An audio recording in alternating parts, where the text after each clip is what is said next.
Hello दोस्तों, आज आप लोग का स्वागत करते हैं एक और न्यू वीडियो में। आज की वीडियो योनो एसबीआई बैंक से पर्सनल लोन के ऊपर होने वाली है। जो कि हमारे एक सब्सक्राइबर हैं जो कि बहुत ज़्यादा परेशान है। उन्होंने कहा है कि भाई मेरी फाइनेंशियली बहुत ज़्यादा मुझे दिक्कत आ गई है, मुझे पर्सनल लोन ही मिल सकता है, मेरा होम कर्जे में लगा हुआ है, सब कुछ है। और उन्होंने कहा है कि मुझे 5 लाख या 6 लाख का अमाउंट, जो अमाउंट जल्दी से जल्दी मुझे मिल जाए बैंक से, वो आप अमाउंट दिला दीजिए। और उन्होंने पूछा है कि योनो बैंक कितने लाख तक का लोन प्रोवाइड कर देता है। और उन्होंने साथ ही साथ ये पूछा है कि अगर मैं 5 लाख का लोन 5 सालों के लिए लेता हूँ योनो एसबीआई बैंक के ऐप से, तो मुझे कितने, मेरी मंथली किस्त कितनी जाएगी, ये भी आप बता दीजिए। और क्या एलिजिबिलिटी होती है योनो एसबीआई बैंक में लोन अप्लाई करने के लिए। तो आप ये जल्दी से जल्दी ये वीडियो बना दीजिए जिससे मेरी ये सारी प्रॉब्लम्स भाई सही हो जाए। तो आज की वीडियो बहुत ही ज़्यादा डिटेल से होने वाली है। जो भी बंदा योनो एसबीआई बैंक से पर्सनल लोन लेना चाहता है तो ये वीडियो लास्ट तक देख सकता है। सारी चीज़ें आपको डिटेल से मैं बता दूंगा। तो कैसे अप्लाई करना है वो भी मैं आपको बता दूंगा। तो देखो, आप एसबीआई योनो एसबीआई बैंक के पे जब ऐप पर आएंगे तो आपको देखो आपको इस तरीके का इंटरफेस देखने को मिलेगा। तो यहाँ पे आप देख सकते हैं, यहाँ पे लोन का सेक्शन देखने को मिल रहा है। तो लोन के सेक्शन पे आप जैसे क्लिक करेंगे तो आपको बहुत सारे लोन ऑफर देखने को मिलेंगे। Home loan, car loan, personal loan, gold loan, educational loan. हम लोग को आज चाहिए पर्सनल लोन, तो आज हम लोग केवल पर्सनल लोन के ऊपर बात करेंगे। तो यहाँ पे हमने पर्सनल लोन पे क्लिक कर दिया। अब यहाँ पे देख सकते हो कि जो आपका लोन है, get hassle free personal loan for all your needs. देखो, जो ये लोन वही लोग अप्लाई कर सकते हैं योनो एसबीआई बैंक से जिसका एसबीआई बैंक में पर्सनल अकाउंट होगा। वो भी सोलो अकाउंट होना चाहिए आपका। पहली बात मैं आपको क्लियर कर देता हूँ, अगर आपका सोलो अकाउंट है, ये नहीं कि आप दो लोग भाई जुड़ करके, आपके हस्बैंड वाइफ लोग जुड़ जाते हैं और तब भाई उनका डबल सिंगल अकाउंट होना चाहिए आपका एसबीआई योनो एसबीआई बैंक में, तभी आप पर्सनल लोन अप्लाई कर सकते हो। डबल होगा तो नहीं होगा, ये मैं आपको पहले क्लियर कर देता हूं। अगर हम लोग यहाँ पे बात करते हैं तो यहाँ पे आप देख सकते हो ये डिफरेंट डिफरेंट पर्पस के लिए आप लोग को जो इनकी स्कीमें होती हैं डिफरेंट डिफरेंट पर्पस से आपको लोन प्रोवाइड करेंगी। अब यहाँ पे देख सकते हो जो 25,000 से लेकर के आपको 24 एनम, मतलब कि आपको 15 लाख तक का लोन आसानी से देखने को मिलेगा। 25,000 मिनिमम अमाउंट से 15 लाख तक का आपको लोन अमाउंट देखने को मिलेगा। अब यहाँ पे हम रिपेमेंट की पीरियड की बात करें तो आपको 6 महीने से लेकर के 72 महीने तक का आपको रिपेमेंट पीरियड देखने को मिलता है। अगर आप 6 महीने से 72 महीने तक के बीच में अगर आप अपना लोन चुका देते हैं, जितने महीने के लिए आप लोन लेते हैं उतने में अगर आप चुका देते हैं, तो आपको यहाँ पे कोई भी मार्जिन कॉस्ट नहीं पड़ेगा। यहाँ पे मार्जिन भी आपको नहीं पड़ेगा, सिक्योरिटी भी आपको नहीं जमा करनी पड़ेगी, थर्ड पार्टी गारंटी भी आपको नहीं देना पड़ेगा। अगर आप एसबीआई बैंक के आप भाई पर्सन होगे तो आपको ये सारे बेनिफिट देखने को मिलेंगे अगर आप एसबीआई योनो बैंक से आप लोन अप्लाई कर रहे होगे। ठीक है मेरे भाई। अब यहाँ पे बात करते हैं एलिजिबिलिटी की। क्या एलिजिबिलिटी होती है जिससे लोन आप अप्लाई कर सकते हो। इंडिविजुअल, देखो इंडिविजुअल, यहाँ मैं आपको पढ़ के बता देता हूँ जिससे आपको प्रॉब्लम ना हो। Individual working the following employ और maintaining the salary package account. देखो, इनका है कि अकाउंट विद बैंक। अगर आपका, देखो आप कहीं पे एम्प्लॉय हैं तो आपकी जो सैलरी होनी चाहिए वो सीधे बैंक अकाउंट में आनी चाहिए। सेंट्रल एंड स्टेट गवर्नमेंट कोएसिस गवर्नमेंट। देखो आपकी जो बैंक, देखो जो अमाउंट होना चाहिए, जो सैलरी होनी चाहिए वो आप एसबीआई बैंक के अकाउंट में ही आनी चाहिए। अब यहाँ पे देखो, जो भी डिफेंस हो, पैरामिलिट्री हो, इंडियन कोस्ट गार्ड हो, एजुकेशनल हो, इंस्टीट्यूट ऑफ नेशनल रुपीज़ हो, अगर इन सारे सेक्टर में भी आप काम करते होगे तब भी आपको यहाँ पे लोन प्रोवाइड किया जाएगा। Employ should be regular permanent employ with a minimum 1 year length of service. अब मैं आपको समझा दूं, अगर आप 1 साल लगातार किसी कंपनी पे सर्विस करते हो, या आप पुराने एम्प्लॉय हो या आप नए नए ज्वाइन हुए हो, तो आपको कम से कम 1 साल पूरा काम करते करते उस कंपनी में हो जाना चाहिए, तभी आप यहाँ पे लोन अप्लाई कर सकते हैं। ठीक है, सारी चीज़ें मैं आपको क्लियर कर देता हूँ। अब यहाँ पे क्या है, अकाउंट, देखो account should be a single name should complete with bank KYC. देख सकते हो यहाँ पे उन्होंने खुद लिखा हुआ है कि एक सिंगल का, देखो आपका जो एक सिंगल नेम वाला आपका अकाउंट होना चाहिए एसबीआई बैंक में, तभी आप लोन अप्लाई कर सकते हो। Should not have more on existing express credit card loan with the bank. आपको और भी ज़्यादा इससे एक्सप्रेस क्रेडिट कार्ड लोन नहीं मिल सकता है, मैं आपको पहले बता देता हूँ। ठीक है, और no of the executive loan account with the bank should be regularity. ठीक है। तो आपके पास आपका बैंक अकाउंट नेम, सारी चीज़ें आपकी फिलअप होनी चाहिए। आपकी एज जो होनी चाहिए वो 19 साल से लेकर के 25 साल के बीच में आपकी एज होनी चाहिए। अब यहाँ पे बात करें तो मिनिमम नेट मंथली इनकम जो आपकी होनी चाहिए वो आपकी देखो कितनी होनी चाहिए, इन्होंने लिख रखी हुई है। आपको मेजर मेजर चीज़ें मैं आपको बता देता हूँ।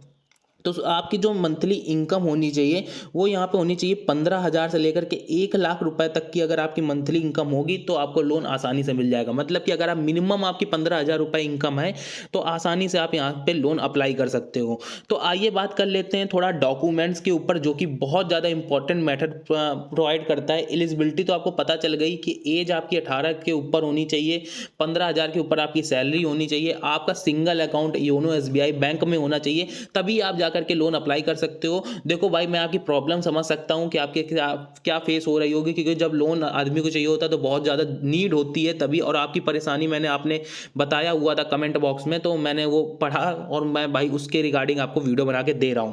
तो अब यहाँ पे बात करते हैं copy of identity card of issue by the employer. देखो आपको एक आपकी एम्प्लॉय ID जो आइडेंटिफाई कार्ड जो इशू होता है ना, तो वो आपको देना पड़ेगा जहाँ पे आप एम्प्लॉय होंगे। Permanent account number pan of form 60, आपको या तो देखो परमानेंट अकाउंट नंबर देना होगा पैन का, और आपको फॉर्म 60 जो होता है, जो जितने लोग एम्प्लॉय होते हैं वो समझ जाएंगे कि क्या होता है फॉर्म 60, वो आपको देना पड़ेगा।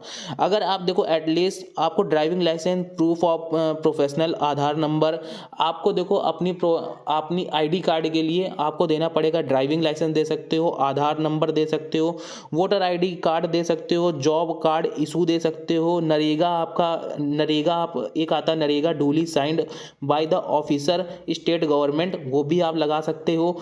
ठीक है, आइडेंटिटी प्रूफ के लिए ये सारी चीज़ें आपकी लगेंगी। अब देखो आपकी एड्रेस प्रूफ के लिए आप कहाँ रहते हो, तो आप यहाँ पे लगा सकते हो utility bill which is not more than 2 month old. ठीक है, आपका जो यूटिलिटी बिल होना चाहिए वो 2 महीने पुराना नहीं होना चाहिए, रीसेंट का होना चाहिए, तभी आपका काम करेगा। ठीक है, property of money municipal tax respect letter of the allotment और अकाउंटमेटिक ऑडिटी। अगर देखो आप ये सारी चीज़ें फिलअप कर देते हो, जितनी मैंने आपको बेसिक बताई, यूटिलिटी बिल आपके पास होगा तो आसानी से आपका काम हो जाएगा। Aadhaar card number, PAN card number होगा, फॉर्म 60 होगा। अगर आप कहीं सर्विस करते हो तो आपका फॉर्म 60 नहीं बना है तो आप बनवा लीजिए, ये आपकी बहुत ज़्यादा रिक्वायरमेंट फुलफिल करेगा।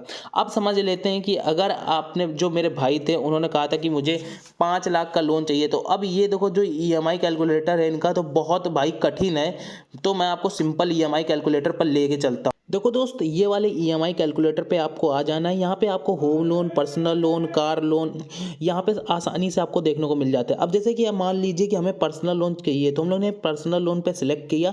अब हमें कितने लाख का लोन चाहिए था, जैसे कि भाई का जो क्वेश्चन था, उन्होंने कहा था कि मुझे 5 लाख का लोन चाहिए, तो यहाँ पे हम 5 लाख का लोन डाल देंगे, इंटरेस्ट रेट डाल देंगे, लोन टेन्योर डाल देंगे, देन वो ऑटोमेटिक सारी चीज़ें कैलकुलेट होकर के आ जाएंगी। आपको कोई दिमाग नहीं लगाना, कुछ नहीं लगाना। अब यहाँ पे हमने डाला 5 लाख का अमाउंट, मेरे दोस्त क्या डाला, 5 लाख का दो अमाउंट। ठीक है, 5 लाख का अमाउंट डालते हैं। उसके बाद क्या रेट ऑफ इंटरेस्ट लग रहा है, रेट ऑफ इंटरेस्ट चल रहा था 9.87 से लेकर के 12.59% का रेट ऑफ इंटरेस्ट चल रहा था। अब आपको जो रेट ऑफ इंटरेस्ट यहाँ पे फिलअप करोगे वो अपना सिविल स्कोर चेक करके फिलअप करना है। सिविल स्कोर चेक कैसे करोगे, लिंक आपको डिस्क्रिप्शन में मिल जाएगी, वहां से जाकर के आप अपना सिविल स्कोर चेक कर सकते हो। तो सिविल स्कोर चेक करने की लिंक आपको डिस्क्रिप्शन में, वहां से अपना सिविल स्कोर चेक करिएगा। सिविल स्कोर के बिहाफ पर आप अपना रेट ऑफ इंटरेस्ट डालिएगा।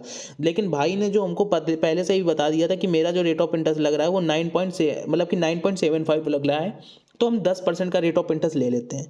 5 लाख का लोन 5 सालों के लिए। अब 5 लाख का लोन पहले 5 सालों के लिए लेकर के देखते हैं। तो आप मेरे दोस्त, मेरे भाई, यहाँ पे आप देखो आपकी EMI कितनी बनेगी। आप यहाँ पे खुद देखो, आपकी EMI बन रही है 10,624 रुपये। टोटल जो आपको इंटरेस्ट देना पड़ रहा है वो देना पड़ रहा है आपको जा करके, यहाँ पे आप देखो आपको कितना 10,624 रुपये आपकी मंथली EMI बन रही है। 1,37,411 रुपये आपको टोटल इंटरेस्ट देना पड़ रहा है। टोटल अमाउंट आप कितना पे कर रहे हो, प्रिंसिपल अमाउंट जो आपने अमाउंट 5 लाख का लिया वो ऐड हो रहा है, इंटरेस्ट रेट जो आपको ये यहाँ पे देखने को मिल रहा है ना, इंटरेस्ट रेट ये ऐड होने के बाद जो आपको टोटल अमाउंट देना पड़ रहा है 6,37,411 रुपये। अब बड़े भाई, अब यहाँ पे भाई ने एक चीज़ बोला था कि हम जल्दी से जल्दी लोन चुकाने की कोशिश करेंगे, तो हम 3 सालों में मान लेते। 3 सालों में आपकी मंथली किस्त कितनी बढ़ेगी, 16,134 रुपये। तो बड़े भाई अब आप ये चीज़ आइडिया लगा सकते सकते हो कि उनकी सैलरी 15,000 के तो ऊपर बहुत ज़्यादा होगी, तभी वो 16,000 की किस्त दे पाएंगे। तो देखो 16,134 रुपये, अगर वो 5 लाख का लोन लेते हैं तो उनकी मंथली किस्त इतनी जाएगी 80,809 रुपये उनको ब्याज देना पड़ेगा। ठीक है, और कितने 5 लाख के अमाउंट पर 3 सालों पे उनकी मंथली किस्त जाएगी 16,134 रुपये, 80,000 ब्याज हो गया, 5,80,000 उनका टोटल अमाउंट उनको 3 सालों में जमा करना पड़ेगा। अब इसको थोड़ा और डिटेल समझते हैं। जैसे मान लीजिए कि यहाँ पे लोन टेन्योर हमने मतलब कि 5 लाख की जगह उन्होंने कहा था कि मुझे 3 लाख का भी लोन मिल जाए तो मेरे लिए चलेगा, तो हम लोग ने 3,10,000 नहीं 3 लाख का हम लोग यहाँ पे सिलेक्ट कर लेते हैं। ठीक है, यहाँ पे हमने 3 लाख का अमाउंट डाल दिया। अब 10% के रेट ऑफ इंटरेस्ट से तो हम 3 सालों के लिए लेकर देखते हैं। तो अब देखिए 48,000 उनको 48,000 ब्याज लगेगा, 9,680 रुपये उनकी किस्त जाएगी। तो अगर हम इस अमाउंट को भी कम करना चाहें तो हम 2.5 सालों के लिए लेकर के देखते हैं। तो 48,000 से हम लोग ने 6 महीने कम किए तो 8,000 रुपये हम लोग के बच गए, 11,343 रुपये हम लोग की किस्त हो गई। अगर हम 2 सालों के लिए करके देखते हैं तो 13,843 रुपये हमने बचा लिए। अब हम लोग 1 साल कम किया, 48 से 32 में आ गए, तो सीधे हम लोग बहुत ज़्यादा बड़ा अमाउंट बचा रहे हैं, मतलब कि 16-17 हज़ार रुपये हम लोग सीधे सीधे बचा रहे हैं। तो ये आप 2 सालों में भी कंप्लीट कर सकते हो। आप यहाँ पे नीचे आएंगे तो आपको पूरा ग्राफ से पता चल जाएगा कि ये ग्रीन वाला एरिया प्रिंसिपल अमाउंट है, ऑरेंज वाला एरिया आपका इंटरेस्ट रेट वाला है। ठीक है, तो सिबिल स्कोर चेक करके ही आपको यहाँ पे आना है, और सारी चीज़ें मैंने आपको बता दी कि कैसे आप लोन अप्लाई करोगे, क्या क्या प्रोसेस होगा, सब कुछ मैंने आपको डिटेल से बता दिया है। ठीक है, और यहाँ पे आपको देखो एक स्कीम मिल जाती है जिसको आप प्रिंट भी करवा सकते हो। यहाँ पे आप सिंपल प्रिंट करवा सकते हो, तो डॉक्यूमेंट सेक्शन में लगा सकते हो कि भाई मेरी इतनी मंथली किस्त जाएगी, इतना ये मेरा होगा, तो मुझे और भी फीस माफ़ करके दीजिए। तो ये चीज़ें आप बोल सकते हो, तो जिससे आपको लोन रिक्वायरमेंट में बहुत कम आसानी, मतलब कि बहुत जल्दी जल्दी हो जाता है। तो ये फीचर्स इस EMI कैलकुलेटर का मुझे बहुत प्यारा लगता है। तो इसकी लिंक मैं आपको डिस्क्रिप्शन बॉक्स में दे दूंगा। सिविल स्कोर चेक करने की लिंक मैंने आपको डिस्क्रिप्शन बॉक्स में दे देनी है। उसके बाद आप अपना जल्दी जल्दी से आप लोन अप्लाई करिए और अपनी मुसीबत जो आपके ऊपर आ रखी है वो आप दूर करिए। तो दोस्त, अगर आपको ये वीडियो पसंद आई हो, आपको कोई भी वीडियो अगर आपको चाहिए टाइम टू टाइम, और किस से टॉपिक से रिलेटेड चाहिए, क्या आपकी परेशानी है, वो आप कमेंट बॉक्स में कमेंट कर दिया करिए। उससे रिलेटेड हम लोग अपनी वीडियो लेकर के आ जाते हैं। तो उससे पहले अगर आपने चैनल को सब्सक्राइब नहीं किया तो चैनल को सब्सक्राइब करें। मिलते हैं किसी और धमाकेदार वीडियो के साथ, तब तक के लिए गुड बाय। जय हिंद, जय भारत।